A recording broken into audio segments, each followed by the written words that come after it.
শুধু তাই না, রবীন্দ্রনাথ ঠাকুর যাকে নিয়ে আমরা নাচানাচি করি এবং অনেকের মানে ভাসে যায়, আপ্লুত হয়ে যায় আবেগে, এই রবীন্দ্রনাথ ঠাকুর একজন ইন্ডিয়ান নাগরিক এবং ইন্ডিয়ার জাতীয় সঙ্গীতের রচয়িতা। আমাদের দেশে তার চেয়েও প্রতিভাবান কবি কাজী নজরুল উপস্থিত থাকা সত্ত্বেও আমরা সেই ভারতীয় নাগরিকের একটা গানকে আমাদের জাতির উপরে চাপিয়ে দেওয়া হলো জাতীয় সঙ্গীত। পৃথিবীর ইতিহাসে এমন কোন নজির আর দ্বিতীয়টা আছে বলে আমি মনে করি না।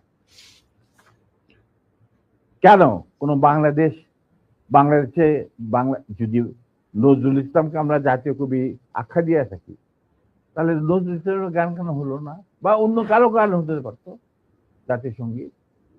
ভালো ভালো কবি সাহিত্যিক ছিলেন আমাদের দেশে, কিন্তু পৃথিবীর ইতিহাসে কোথাও নাই যে বিদেশি এক নাগরিকে যে নাকি তার দেশের জাতীয় সঙ্গীত রচনা করেছে এবং আমাদের শুদ্ধ স্বাধীন বাংলাদেশে এসেও আমাদের জাতীয় সঙ্গীত রচনা করতে হবে।